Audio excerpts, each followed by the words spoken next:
3 drops of solution hitting the sterile floor. That's what I was staring at when my brain registered something was catastrophically wrong. Not with the experiment. With me?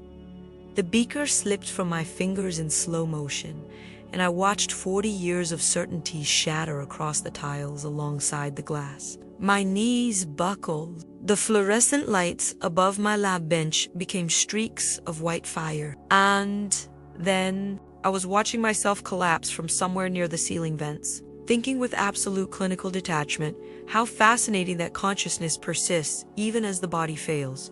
My name is Dr. Sarah Chen, and I've spent 4 decades as a molecular biologist specializing in neuroscience. 40 years systematically dismantling the notion that consciousness could exist independent of neural activity. I'd published 63 papers, designed experiments that mapped every chemical pathway, every electrical impulse, every measurable component of what creates subjective experience. My work was elegant, irrefutable. I'd proven, or thought I'd proven, that the soul was a comforting fiction, that awareness was nothing more than synchronized neuronal firing, that when the brain died, consciousness simply stopped. I wasn't cruel about it, not like some colleagues who took pleasure in destroying people's faith. I was simply certain. The data was clear. Consciousness emerged from matter, period. No mystery, no magic. Just beautiful, explicable biochemistry. My husband learned not to discuss his Buddhist meditation practice with me. After 26 years together, he knew my lectures by heart. My son stopped mentioning the strange dreams he had after his grandfather died. I'd explained those too. REM sleep disturbances, grief processing, pattern-seeking behavior. Everything had an explanation. Everything fit into my elegant materialist framework. The morning of October 3rd started unremarkably. I was alone in the lab. I preferred working early, before graduate students arrived with their questions and complications. I was running what should have been a routine analysis, synthesizing a new compound to study how DMT affects the dying brain. Ironic, considering what happened next. I'd spent 3 years trying to prove that near-death experiences were nothing but chemical floods in oxygen-starved tissue. This compound would be the final piece, the ultimate proof. I remember pipetting the solution, remember the familiar chemical smell. Then, a different smell, bitter almonds. My hands started trembling. The beaker became impossibly heavy. I thought, contamination, exposure. But I'd been so careful. Always careful. The trembling spread up my arms. My chest felt tight, then burning, then like something was tearing itself apart inside my ribcage. I tried to reach for my phone. My fingers wouldn't cooperate. I watched them twitch uselessly. The rational part of my mind was cataloging symptoms. Muscle fatigue, cyanide. No, the exposure route didn't match. Something else? Something in the compound I'd been working with for months that had suddenly decided to interact badly with what? My morning coffee. The new blood pressure medication I'd started last week. My vision started to fragment. Not darkness. More like reality was pixelating, breaking into component parts. I felt nothing when I hit the floor. Just watched my body from somewhere else. Somewhere impossible. And I understood with perfect clarity that I was dying, that my heart had stopped, that my magnificent, rational brain was shutting down neuron by neuron.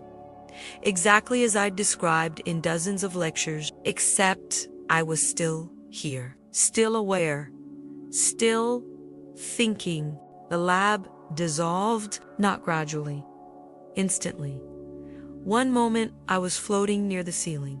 The next, I was in a space that had no physical properties I could measure. No light source, but everything was visible. No temperature, but I felt held, comfortable, safe in a way that transcended physical safety. And there was something with me.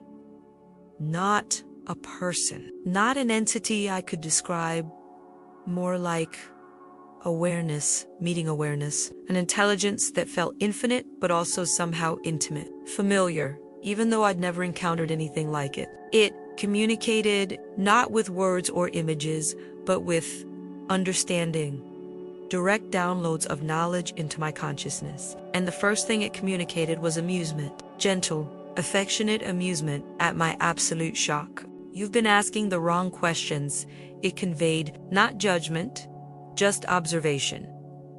I tried to formulate a response, to demand explanations in measurable terms, to assert that this was clearly a hallucination caused by my dying brain. But the presence, it showed me something, my life, but not chronologically. More like layers, dimensions I'd never perceived while living. I saw myself at 6 years old, watching my grandmother's hands as she prayed. I'd thought she was talking to nothing, but now I could perceive what she was connecting to, a field of consciousness that surrounded her, that surrounded everything. I'd been blind to it, deliberately blind, eventually, because acknowledging it would have invalidated my entire framework. I saw myself at 19, dissecting my first cadaver in anatomy class. The moment I decided that this meat, this collection of organs and tissues, was all we were, nothing sacred, nothing transcendent, just biology. I remembered feeling liberated by that realization. But now I could perceive what I'd missed. The echo of consciousness that had inhabited that body, the connections it had maintained even after death, the love that persisted even though the brain no longer functioned. The present showed me my research, decades of brilliant work. Truly brilliant. I could see that now without ego clouding the observation, but I'd been studying consciousness the way a fish might study water, from inside the phenomena, unable to perceive its full nature. My experiments measured the hardware, but consciousness wasn't produced by the hardware. It was received, filtered, expressed through the hardware. The brain was an antenna, not a generator. You weren't wrong about the mechanisms the presence conveyed. You were wrong about what the mechanisms mean. Then came the review. I'd spent 40 years insisting couldn't exist. Not punishment. Understanding. I experienced every interaction, every decision, every moment, but from multiple perspectives simultaneously. I felt what others felt. A graduate student whose thesis I'd rejected, not because the work was bad, but because it questioned materialist assumptions. I felt her devastation, herself. The years she spent in a different field because I'd made her feel stupid for wondering whether consciousness might transcend brain chemistry. I saw the research she never pursued, the discoveries she never made, the ripple of absence spreading forward through time. A lecture where I debunked a woman's near-death experience. She'd approached me after trembling to share her story, her certainty that she'd encountered something real. I'd been kind but firm. Explained the neuroscience, watched her face fall as I systematically dismantled the most profound experience of her life. I felt her shame, the way she stopped trusting her own perceptions, the way she disconnected from something that had brought her comfort and meaning.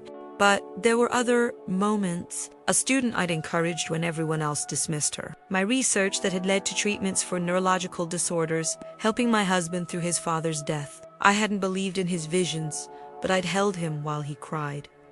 Small kindnesses, moments of genuine connection despite my certainty that connection was just oxytocin and mirror neurons. Not everything was wrong.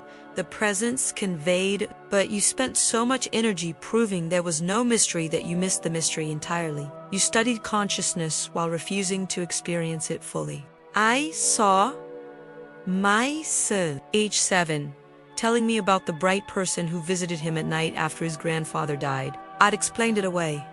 Lucid dreaming, grief, hallucinations, perfectly normal neural activity. But now I could perceive what he'd actually encountered. His grandfather's consciousness, temporarily visible to a child whose rational filters hadn't fully developed. My son had been right, and I've taught him to doubt his own perceptions, to trust my explanations over his own experiences. The presence showed me something else then. My lab, my body on the floor, but also timelines, possibilities.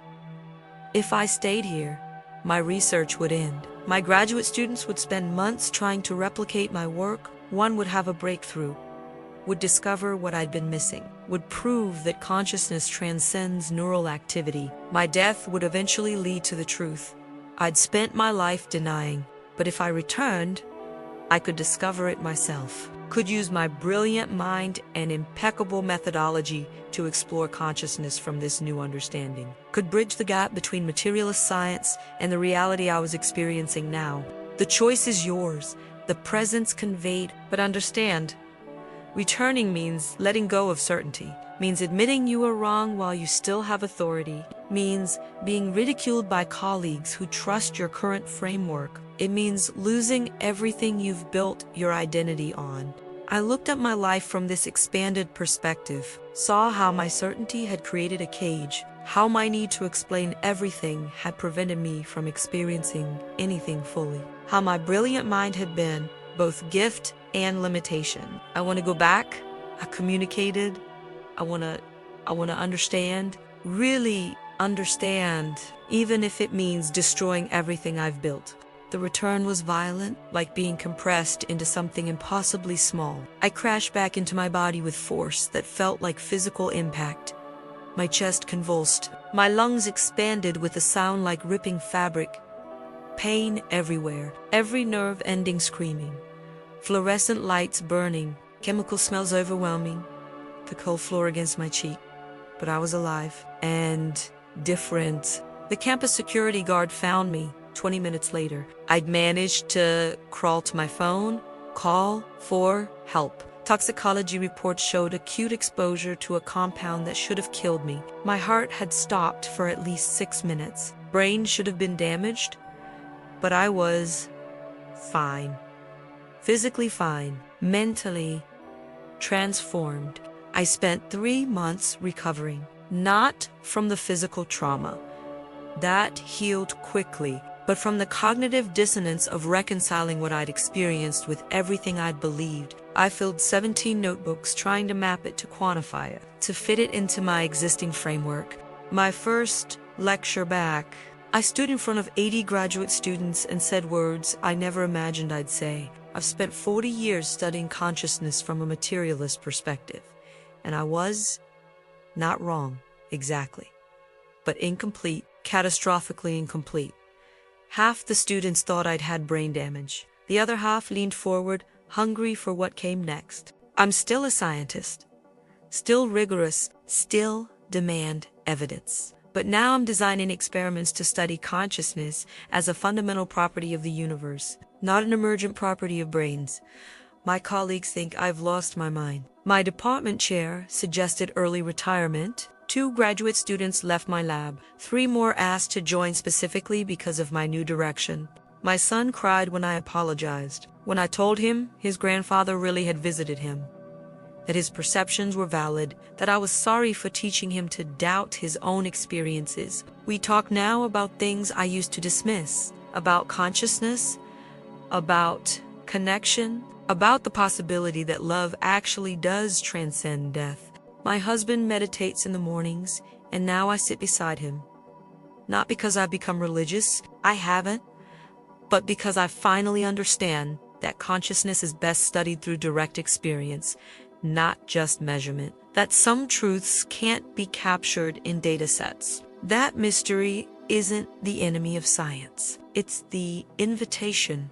I'm 72 now, still working, still researching, but differently. I'm trying to build bridges between neuroscience and consciousness studies, between materialist rigor and mystical experience. It's the hardest work I've ever done, not because the science is difficult, but because it requires holding paradox, accepting uncertainty, admitting I don't know. 3 drops of solution. That's all it took to shatter 40 years of certainty, to show me that I'd been brilliant and blind simultaneously. That consciousness is far more magnificent and mysterious than any materialist framework can capture. That my life's work wasn't wrong, but it was asking the wrong questions.